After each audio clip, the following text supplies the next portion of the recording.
E aí, pessoal, tudo beleza? Tudo na Santa Paz? Aqui quem tá falando é a Miriam, também conhecida como Nerd Cinéfila. Hoje, a psicóloga no cinema vai trazer um filme maravilhoso, um filme muito conhecido, pelo menos pelos cinéfilos, do Billy Wilder, um dos meus diretores favoritos. Está no meu top 5 com certeza, não somente dos diretores da era dourada de Hollywood, mas de todos os tempos, Billy Wilder. E mais uma vez falando sobre um filme.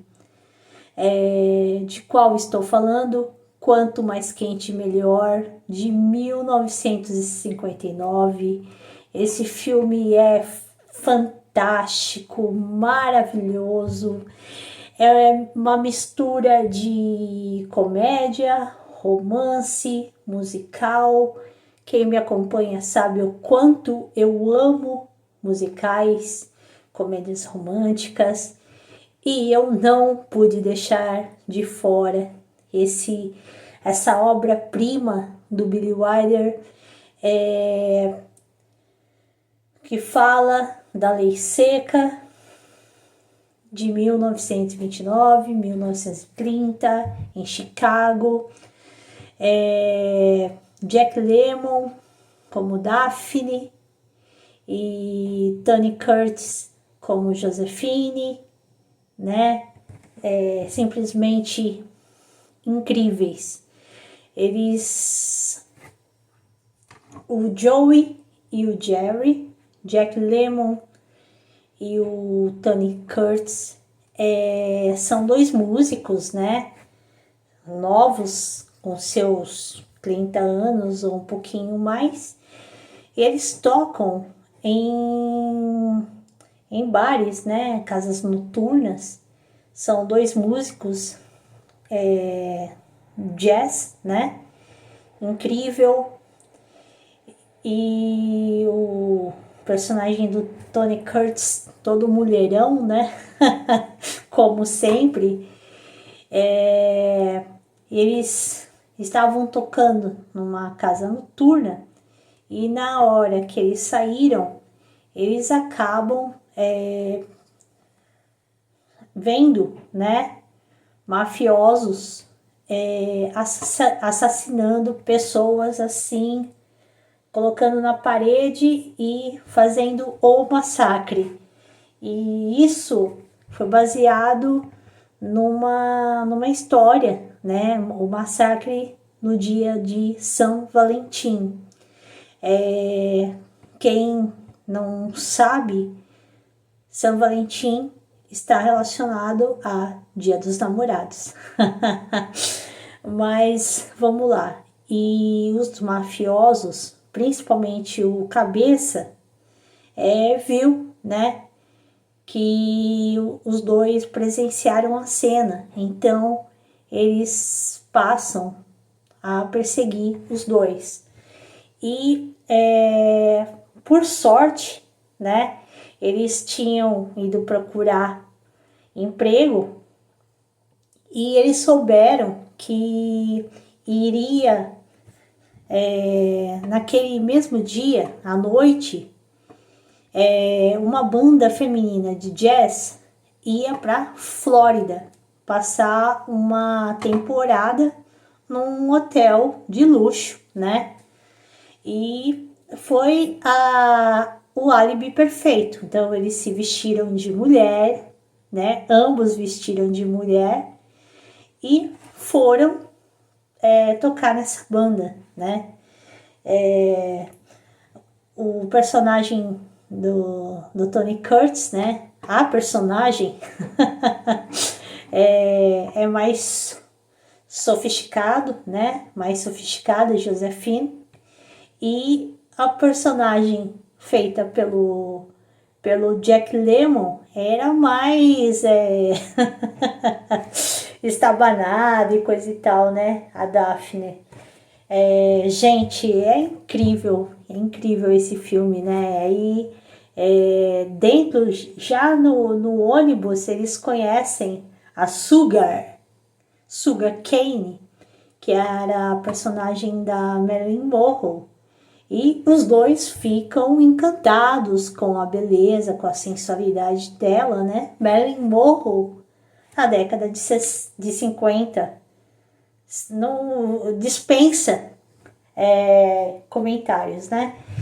Então, ela era uma pessoa sonhadora, uma pessoa carismática, tinha um ar de ingenuidade, e ela acabou contando que o sonho dela era conhecer um homem rico, né, e se apaixonar, tal, ser bem tratada, ser mimada, paparicada, enfim, deu armas pro personagem do Tony Curtis, né, se carregar. E chegando lá no hotel, ele usa essas informações que ele acaba descobrindo dela, né? Então ele cria uma outra identidade, o Júnior, e ele finge ser um filho de um dono de petróleo, então podre de rico, com iate e tal, tudo direitinho. Convida para jantar e ela meio que cai, né, nos encantos dele, sem saber que o Júnior, né, era a Josefine, né, era a mesma pessoa, que era o rapaz que se vestia de mulher. Bem, e enquanto ao personagem do Jack Lemmon, né, a Daphne, ela também chamou a atenção de um homem, de um milionário, Osgood, né, o nome do personagem, e um personagem excêntrico, né, ele que na verdade tinha o iate, né, do qual o outro personagem do Tony Curtis leva a Marilyn no jantar. Então, esse Osgood, ele acaba se apaixonando pela Daphne, né, a personagem do Jack Lemmon. E, gente, é muito, muito engraçado. Os mafiosos acabam descobrindo, né, o paradeiro dos dois, né, e eles correm risco de vida, né. Então é descoberto a farsa, que na verdade era dois homens vestidos de mulher para não serem mortos, né, para não correrem o risco de acabarem com a vida deles.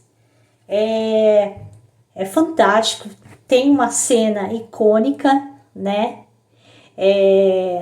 no filme. Sabe aquela frase, nada é perfeito, que o Billy Wilder criou assim, foi uma coisa hiper, super improvisada, mas que é uma das frases mais marcantes no cinema? Pois é nesse filme. E acabou sendo tão importante que acabou sendo usado na lápide, né, dele. Ninguém é perfeito. Pois é, ninguém é perfeito. Esse filme concorreu a 6 Oscars, apenas levou um de melhor fotografia em preto e branco. Marilyn estava grávida uma boa parte da produção, né, quando estava sendo rodado o filme, e ela era famosa em chegar atrasada. Ela chegava hiper super atrasada e todo mundo ficava irritado com ela, e ela era famosa em esquecer as falas simples, como isso sou eu, a Sugar. Essa fala foi rodada mais de 40 vezes, né? Então, às vezes, tinham que colocar bilhetes onde ela estava com a frase para ela não esquecer, né? O Jack Lemmon comentou que ele usou o conhecimento dele como ator comediante de comédia física para dar mais autenticidade, né, do personagem, né, feminino, claro. Já o Tony Curtis, ele era mais sofisticado, né, então ele se inspirou em algumas pessoas e ele fez uma salada dessas pessoas que ele se inspirou, né. Enfim, quem não assistiu ainda, eu super recomendo. É uma obra-prima do Billy Wilder.